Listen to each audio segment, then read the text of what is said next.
क्या बुलडोजर सरकारी दमन का प्रतीक बन गया है? न खाता न बही, जो साहब बोले वही सही। दोस्तों, रतनलाल बोल रहा हूं। काम की बात में आपका स्वागत है और पेश है अंबेडकर नामा। आज देश के कई न्यायाधीशों ने, पूर्व न्यायाधीशों ने, सुप्रीम कोर्ट और हाई कोर्ट के न्यायाधीशों ने और कई वरिष्ठ अधिवक्ताओं ने सुप्रीम कोर्ट ऑफ इंडिया के चीफ जस्टिस को पत्र लिखा है। मौलिक अधिकारों के हनन को लेकर, गिरफ्तारी और बुलडोजर द्वारा मकानों को ध्वस्त किए जाने को लेकर, जिस तरह से ध्वस्त किया जा रहा है मकान बगैर कानूनी प्रावधानों को के अमल में लाए, इस विषय पर वरिष्ठ पत्रकार आरफा खानम शेरवानी ने अपने फेसबुक पर एक लाइव किया है। मैंने पूरा सुना है, 20 मिनट का एक वीडियो है। वो वीडियो यहां शेयर कर रहा हूं आपके लिए। क्या बुलडोजर सिर्फ मुसलमानों का घर पहचानती है, या वैसे लोग जो अभी तथा जो सरकार है उसके विचारों से सहमत नहीं है, उनका घर भी पहचानती है? क्या अभी नंबर जावेद का है तो अगला नंबर आपका भी हो सकता है? आरफा खानम शेरवानी वरिष्ठ पत्रकार हैं, अभी वायर में काम कर रही हैं, हमारे दोस्त भी हैं। उन्होंने बढ़िया अपना एक वीडियो जारी किया है। पूरा वीडियो सुनिए और शेयर करते रहिए। शुक्रिया। नमस्कार। फेसबुक से जुड़े हुए तमाम लोगों को मेरा नमस्कार है। और आज खासकर मैंने आप लोगों से बात करने के बारे में इसलिए सोचा क्योंकि पिछले 24 घंटे में जिस तरह का घटनाक्रम पेश आया है, उसने एक पत्रकार के तौर पर, एक भारतीय नागरिक के तौर पर जिस तरह से मुझे हिला कर रख दिया है, सोचा आप लोगों से क्यों ना इस बारे में बातचीत की जाए कि आप इस जो बदलता हुआ घटनाक्रम है उसे आप कैसे देख रहे हैं। रोज आप जानते हैं कि मेरा काम होता है खबरें आप तक लेकर आना, उनका आकलन लेकर आना, उनकी आलोचना समालोचना करना, जो राजनीतिक घटनाक्रम हो रहा है। लेकिन यकीन जानिए कि पिछले 24 घंटे के दौरान जिस तरह से इस घटनाक्रम ने मोड़ लिया है, बहुत मुश्किल है किसी के लिए समझ पाना, क्योंकि ये बड़ा ही, एक तरह से अंग्रेजी में कहते हैं अनप्रेसिडेंटेड, और अगर हिंदी में कहें तो अप्रत्याशित ने ऐसी घटना जो भारत में शायद कभी पहले पेश नहीं आई। जो बुजुर्ग हैं मेरे, जो जानकार हैं, जिन्होंने मुझसे लंबी जिंदगी जी है, वो कह रहे हैं कि जो इमरजेंसी का वक्त था, जब घोषित आपातकाल था भारत में, तब भी जो हमारी लोकतांत्रिक संस्थाएं थी वो इतनी कमजोर नहीं थी। भारतीय नागरिकों के अधिकार जिनको निरस्त कर दिया गया था, संविधान में से हटा दिया गया था, निरस्त होने के बावजूद भी, सस्पेंशन के बावजूद भी इतने बुरे हालात में नागरिक नहीं जी रहे थे। पिछले 24 घंटे में हमने देखा कि जो विरोध प्रदर्शन हो रहे थे, जो पैगंबर मोहम्मद साहब हैं, उनके ऊपर जो अभद्र टिप्पणियां की गई भाजपा के दो प्रवक्ताओं के जरिए, उन अभद्र टिप्पणियों के बाद भाजपा ने किस तरह से अपने दो प्रवक्ताओं को निकाला, और खासकर तब निकाला 10 दिन गुजर जाने के बाद, जब उन्होंने देखा कि अरब देशों का दबाव झेलना अब बहुत मुश्किल हो रहा है। लेकिन लग रहा था कि पहली बार 8 साल में जिस तरह से मोदी सरकार अरब देशों के सामने या किसी के भी सामने जो झुकती नजर आई, उसके बाद से कि क्या सब कुछ मामला शांत हो रहा है, क्या वाकई इसके बाद से अब हमें बेहतर दिन लोकतंत्र के नजर आएंगे, जो अभिव्यक्ति की आज़ादी है, बोलने की आज़ादी है, उसके बेहतर दिन नजर आएंगे। हमारे जो नागरिक अधिकार हैं, जो हमारा संविधान है, हमारा लोकतंत्र है, जो हमारा धर्मनिरपेक्ष लोकतंत्र है हमारे संविधान का, क्या उसके बेहतर दिन नजर आएंगे? लेकिन नहीं। आप ये देखिए कि जिस तरह से पिछले 24 घंटे में दो नागरिकों की, दो युवा मुस्लिमों की पुलिस के जरिए जिस तरह से हत्या की गई, मैं जिक्र कर रही हूँ रांची का, झारखंड के। उसके बाद दूसरा जो घटनाक्रम पेश आया वो था कि जो उत्तर प्रदेश के ही एक जिले में, सहारनपुर की एक घटना है, जहां पर जो हवालात है उसमें लड़कों को, फिर से मैं कहूंगी वही अल्पसंख्यक समुदाय से संबंध रखने वाले लड़के, उनको ताबड़तोड़ तरीके से पुलिस उनका टॉर्चर कर रही है, उनके ऊपर अत्याचार कर रही है, और उस अत्याचार का वीडियो बनाकर भाजपा के ही विधायक बाकायदा उसको पब्लिश कर रहे हैं सोशल मीडिया पर, ट्विटर पर। ये दिखाने की कोशिश कर रहे हैं कि ये बहुत टफ लीडर हैं, ये बहुत सख्त लीडर हैं, और ये सब कुछ ठीक कर रहे हैं, अनुशासन कर रहे हैं। मैं इस पर भी आऊंगी कि कितने स्तरों पे हम ये देखें इस बात को कि ये गलत है। ये कानूनी स्तर पर, सामाजिक स्तर पर, हर तरह के स्तर पर, नैतिक स्तर पर किस तरीके की ये अभद्र काम है जो कर रहे हैं भाजपा के बाकायदा विधायक।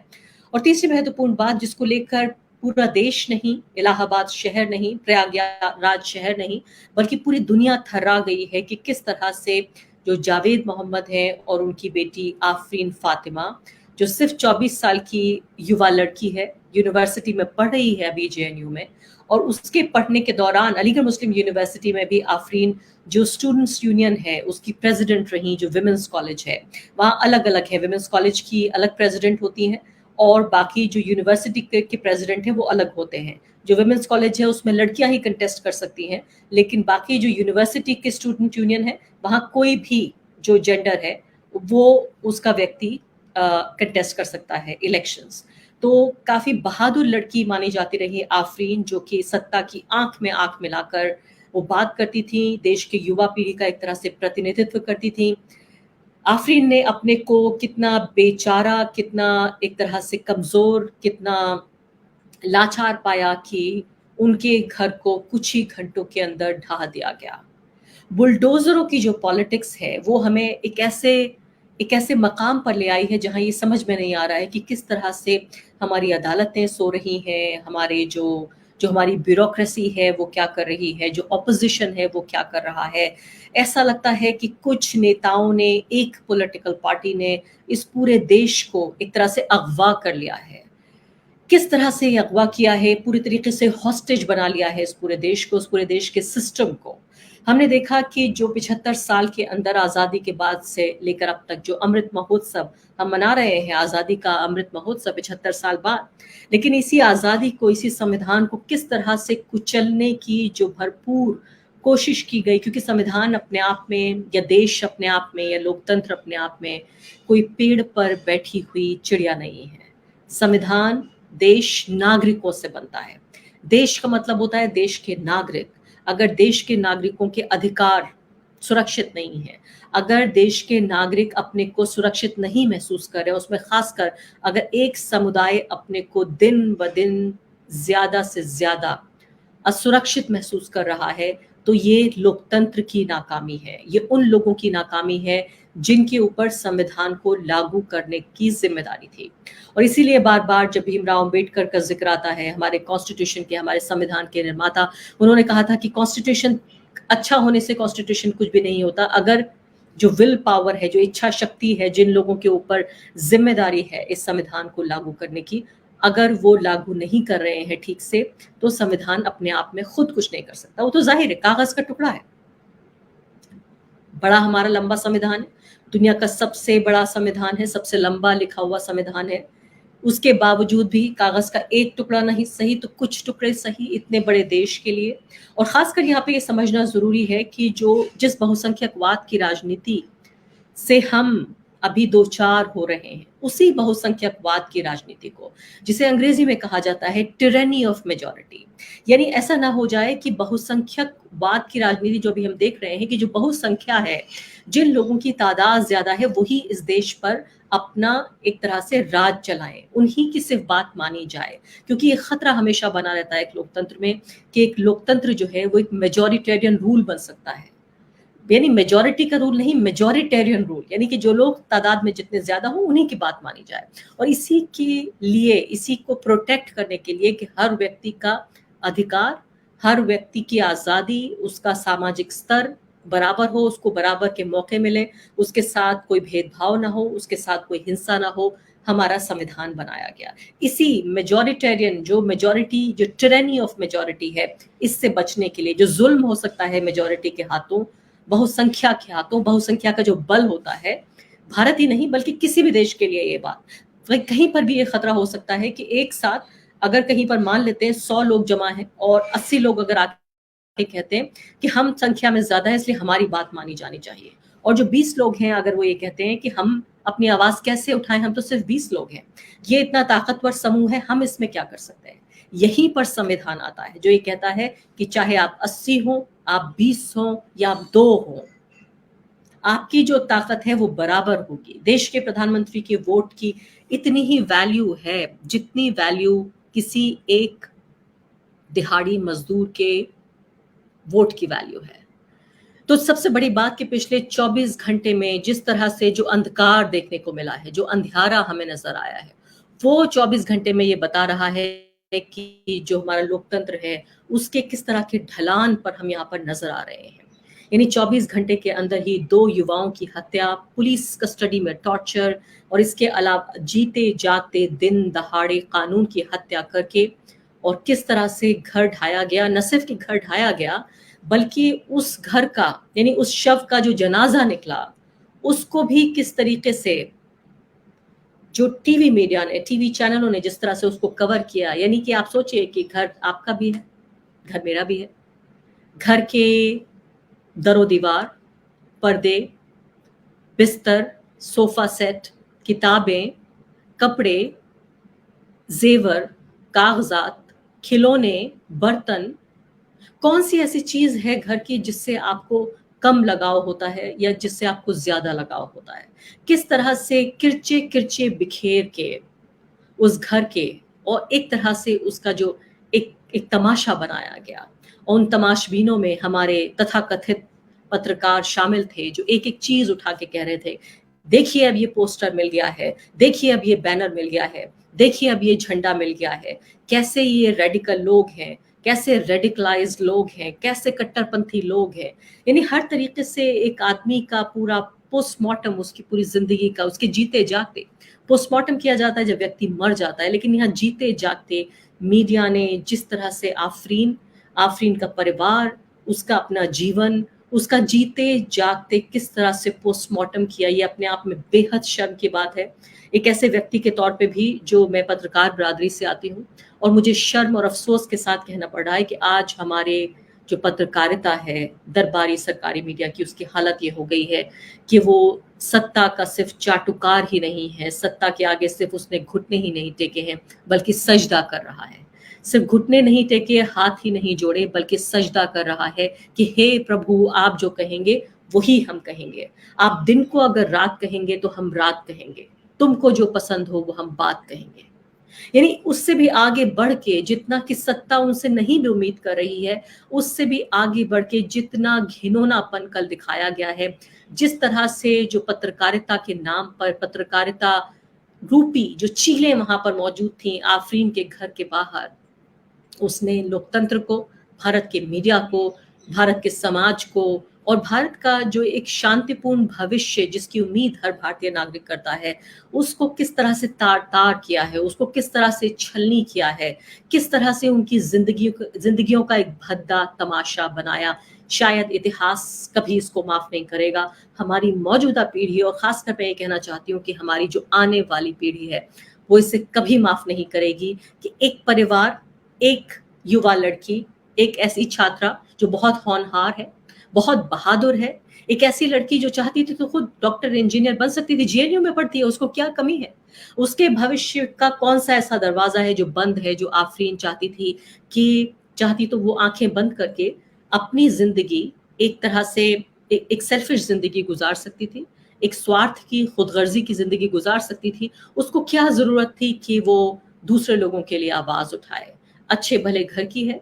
अच्छा खाता पीता परिवार है। आपने घर भी देखा होगा आफरीन का, शायद ही आप में से कोई बच्चा हो जिसने ना देखा हो। वो घर भी आपने देखा, उसकी पढ़ाई लिखाई भी आपको पता है, किस तरह की वो एक सोशल लीडर थी ये भी आपको पता है। यानी उसका भविष्य तो पूरी तरीके से रोशन था। वो चाहती थी सामाजिक सरोकारों को एक तरफ किनारे रखकर यहाँ पढ़ती, विदेशों में पढ़ती, अच्छी नौकरी करती और अच्छी जिंदगी जीती।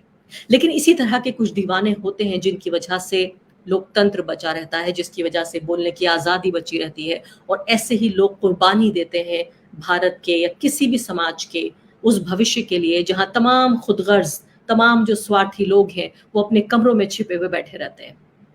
जब ये पत्रकार तथाकथित जब लाइव ब्रॉडकास्ट कर रहे थे, तब मैं सुन रही थी कि जो आफरीन के आसपास के तमाम पड़ोसी हैं उनमें कोई भी नजर नहीं आ रहा है, सब अपने घरों में छुपे हुए हैं, डर से छिपे हुए थे, स्वार्थ से छिपे हुए थे। उन्हें लग रहा था इस बारे में कुछ नहीं किया जा सकता है, इसलिए छिपे हुए थे। लेकिन मैं आपको सिर्फ उदाहरण देने की कोशिश कर रही हूँ कि उनके पड़ोसी का ईंट दर ईंट, दीवार दर दीवार, खिड़की दर खिड़की उनका घर ढा दिया गया कुछ ही घंटों के दौरान, जो सपनों का महल बनाया जाता है। और उनके वकील ने बताया जो आफरीन के पिता के वकील हैं जावेद, उन्होंने बताया कि ये जो घर है ये उनकी मदर, उनके नाम था, जो उनके पिता ने उनको दहेज में गिफ्ट किया था, उनको तोहफे के तौर पे दिया था। तो यानी अगर पूरे तरीके से वापस आएँ और उस मुद्दे पर वापस आएँ कि अगर जावेद मोहम्मद को ये मान लेते हैं कि वो व्यक्ति न सिर्फ कि आरोपी है बल्कि अदालत में पूरा मामला गया, साबित हो गया और वो व्यक्ति दोषी पाया गया, तब भी ये अधिकार नहीं है किसी नौकरशाह को, ये अधिकार नहीं है किसी सरकार को, ये अधिकार नहीं है किसी सत्ता को कि उस व्यक्ति के बदले में उसकी पत्नी या उसकी बेटी या उसी किसी रिश्तेदार की प्रॉपर्टी को ढा दिया जाए, क्योंकि उसका जो जुर्म है उसकी सजा सिर्फ उस व्यक्ति को मिलेगी। अगर खून आपने किया है, अगर कत्ल आपने किया है, इसके लिए आपके भाई को सजा नहीं मिल सकती। आपका सगा रिश्तेदार है, वो एक ही माँ बाप की औलाद है, लेकिन आपके भाई को आपके कत्ल की जुर्म में सजा नहीं मिल सकती। आपके भाई को या आपकी पत्नी को या आपके बेटे को या आपके पिता को इसके लिए सजा नहीं मिल सकती। वो सिर्फ एक व्यक्ति, उसी व्यक्ति को, उसी इंडिविजुअल को सजा मिलेगी जिस इंडिविजुअल ने वो जुर्म किया है। ना यहाँ पर मामला साबित किया गया, ना मामला अदालत में गया, न कोई जिरह हुई, न कोई गवाह पेश हुए, न कोई सबूत दिए गए, न कोई वकील था वहां पर, न कोई जज था। फैसला किसने सुनाया? जो जज, जूरी और एग्जीक्यूशनर का जो रोल है, यानी मुकदमा भी हम दर्ज करेंगे, आरोप भी हम लगाएंगे, सजा भी हम सुनाएंगे और उस सजा को अंजाम देने का काम भी हम करेंगे। ये सब कुछ सिर्फ सत्ता में बैठा हुआ एक व्यक्ति, एक नेता कर रहा है। और उस व्यक्ति को उसके चीयर लीडर, सबसे बड़ी बात कि इन पत्रकारों के अलावा दूसरा जो सबसे बड़ी निराशा हुई वो उन लोगों से है जो लोग वहां पर खड़े होकर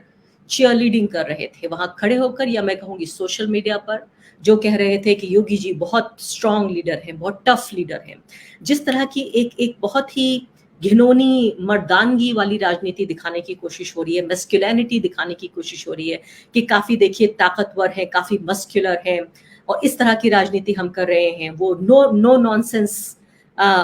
चीफ मिनिस्टर हैं, एक तरह के अर्बन लेजेंड हैं, उनको लेकर मीम्स बनाई जा रही हैं, उनको लेकर बाकायदा स्लोगन्स बनाए जा रहे हैं। एक ऐसे व्यक्ति के लिए जो कानून की परवाह नहीं करता, एक ऐसे व्यक्ति के लिए जिसमें तमाम जो लीगल एक्सपर्ट कह रहे हैं कि किसी भी लीगल पैमाने से इस डेमोलिशन को, इस विध्वंस को सही करार नहीं दिया जा सकता। एक तरफ वो मजबूर बेसहारा युवा जिनकी पुलिस की गोली में जिनकी हत्या हुई, दूसरी तरफ वो युवा जो कि पुलिस थाने में जो चीखते बिलखते हुए आपको सुनाई दिए, वो सिर्फ वो युवा नहीं थे जो चीख बिलख रहे थे, बल्कि वो भारत का लोकतंत्र था, भारत का संविधान था जो चीख बिलख रहा था। किसी भी पुलिस को, किसी भी लॉ इन्फोर्समेंट एजेंसी को, किसी भी व्यक्ति को इस बात की इजाजत नहीं है कि वो हाथ उठाए, कि वो टॉर्चर करे। पुलिस और अदालतें, पुलिस थाने इसलिए होते हैं कि एक व्यक्ति को सजा दी जाए, उसे समाज से अलग करके एक तरह से उसको रखा जाए, इसलिए नहीं। किसी भी कानून की किताब में आप देखिए टॉर्चर जायज नहीं है। पुलिस थाने जो हवालात है वो टॉर्चर चेम्बर्स नहीं है, वो सुधार के लिए लाई गई जगह है जहां पर व्यक्ति को सजा दी जाती है अपने परिवार और अपने समाज से अलग करके, ताकि उसे इस बात का रियलाइजेशन हो कि उसने जुर्म किया है। यहाँ तो कोई मुजरिम तय ही नहीं हुआ, कोई जुर्म साबित भी नहीं हुआ, सिर्फ इन लड़कों को पुलिस थाने में बुलाकर और ताबड़तोड़ लाठियां बरसाई जाती रही।